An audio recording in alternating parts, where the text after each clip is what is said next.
Então, o lado nacional se rebela, Sanjurjo se rebela, Emílio Mola, não é?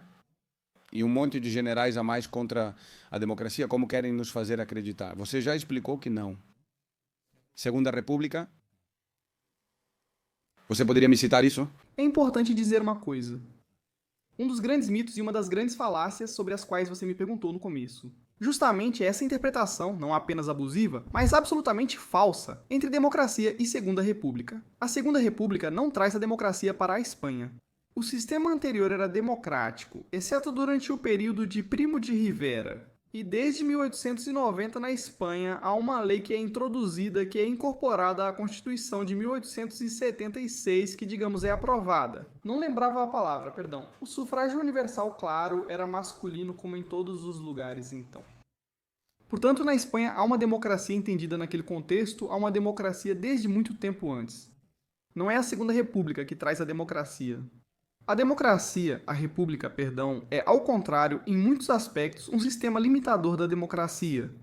Havia uma censura feroz, absolutamente feroz. Havia jornais que saíam literalmente em branco só com anúncios apenas com a parte da publicidade onde estavam e ainda por cima vinha escrito, visado pela censura.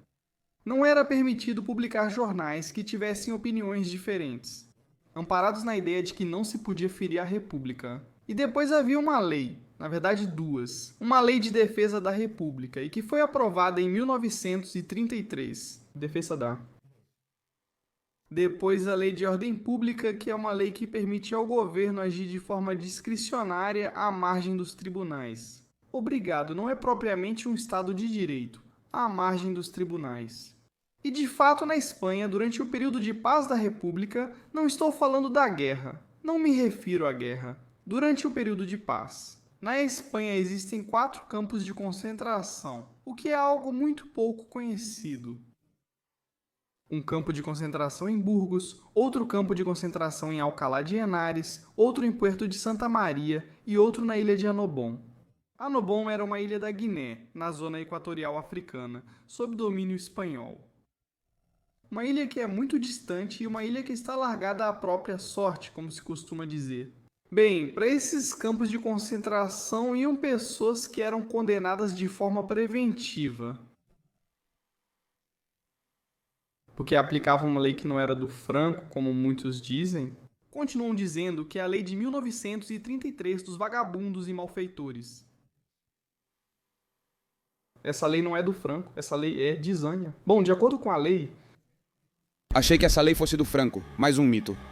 Claro, é uma lei aprovada pelo governo de Zânia, e não só por ele. Calcula-se que cerca de 4.000 espanhóis foram enviados de forma discricionária, arbitrária, para campos de concentração. E com base nessa lei de vádios e malfeitores, por quê? Que tipo de espanhóis eram? Pois, por exemplo, alcoólatras. Havia cafetões, o que se chamava de cafetões, pessoas envolvidas com o mundo da prostituição ou, enfim, do submundo, entre os quais havia, aliás, um número significativo de homossexuais. Eles também eram enviados a campos de concentração. Obrigado. E o que hoje seriam pessoas vistas pela lei como vagabundos ou desempregados de longa data. Uma pessoa sem ofício ou benefício, não como se dizia na época, ficaram conhecidos por serem enviados a campos de concentração na Segunda República. Por exemplo, o problema da República e o problema do fracasso da República. Isso ocorreu porque não era uma república democrática ou para todos os espanhóis, mas apenas para os republicanos. Santos Juliá, historiador recentemente falecido e ligado ao Partido Socialista Operário Espanhol, não é um franquista perigoso ou algo assim. Santos Juliá diz que os republicanos se sentiam legitimados para governar a república, independentemente do que dissessem as urnas. Por isso, ao vencer as eleições de 19 de novembro de 1933, a direita não consegue governar porque a esquerda não permite. Por isso se rebelam e tentam de várias formas evitar o governo de direita. Inclusive pedem que as eleições sejam repetidas. Veja só por que pedem a repetição das eleições. Porque a lei eleitoral é injusta, diz a esquerda, e é uma lei eleitoral que eles mesmos tinham feito. Claro, Alcalá Zamora relata isso em suas memórias, e quando ele não lhes dá ouvidos e diz que não dissolverá as cortes nem convocará eleições, pois há a maioria no parlamento para formar governo. Então, é quando eles partem para a rebelião em outubro de 34. Dizem de boa, não de má fé. O problema da República é que tinha um sentido patrimonial da República. A República era deles. Assim, só partidos republicanos de esquerda podiam governar a República. Essa é uma das causas, e talvez a causa última fundamental de toda essa história. Por isso digo que é preciso separar muito profundamente a ideia democrática da ideia republicana. Não é a mesma coisa. Como disse, em vários aspectos, a República limitou as liberdades democráticas e muitas vezes até a liberdade de expressão, como dissemos através da imprensa ou através de manifestações públicas que eram proibidas na fase final da Segunda República. Após as eleições de fevereiro de 36, o fechamento e encerramento sistemáticos de meios de imprensa que não eram da Frente Popular, digamos de direita, genericamente falando, e o fechamento de sedes políticas de todos os partidos fora da Frente Popular. Essa era a situação. Por isso, essa identificação é absolutamente falsa. Não podemos identificar democracia com república, tampouco democracia com os outros, com os que se rebelaram e com os nacionais, claro, mas também não com a Segunda República e muito menos com o lado republicano durante a Guerra Civil. Entendo perfeitamente, podemos. Agora me interessa entrar um pouco no tema da guerra. Qual foi a frase que Indalécio Prieto disse sobre o lado rebelado? E como, no fim, foi tudo o oposto, o que houve? Por quê? Quais foram as causas? Em agosto de 36, no dia 8 de agosto, 20 dias após a sublevação, na Rádio Madrid, Indalécio Prieto se dirige ao seu público, como é natural, dizendo que os revoltosos não têm nenhuma chance de vencer. Ele faz um panorama da situação e diz: em uma guerra moderna, o fundamental é a indústria, e toda a indústria está do nosso lado. Isso é verdade. Madrid, Barcelona, Valência, Biscaia, Astúrias. Tudo havia ficado do lado da Frente Popular. Além disso, como era o governo da Espanha, era a continuação, digamos, do governo da Espanha. Eles tinham o reconhecimento internacional. Os outros tinham que buscar reconhecimento em outros países. Claro, mas eles tinham o reconhecimento internacional. Além disso, tinham a melhor agricultura. É verdade que havia agricultura extensiva de cereais, estava em Castela, principalmente na zona nacional. Mas a agricultura mais produtiva, as hortas estavam na zona da Frente Popular. Eles tinham o Banco da Espanha, essencial pois possuía a quarta maior reserva de ouro do mundo, sobretudo a partir dos lucros que tinham sido obtidos pelo comércio durante a Primeira Guerra Mundial. Grande parte era privada, claro.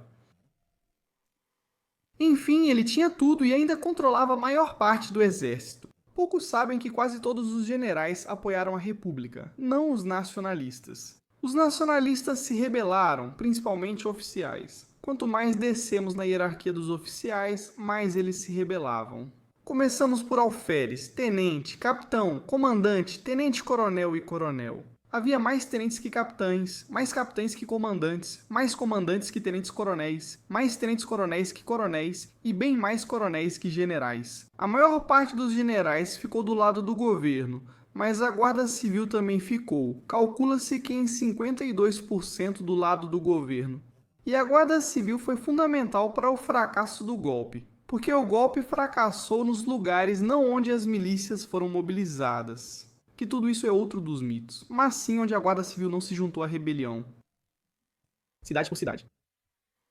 A Guarda Civil foi decisiva para indicar de que lado estava o poder e quem venceria. A maior parte da aviação e da marinha estava com a República, e o exército estava dividido ao meio.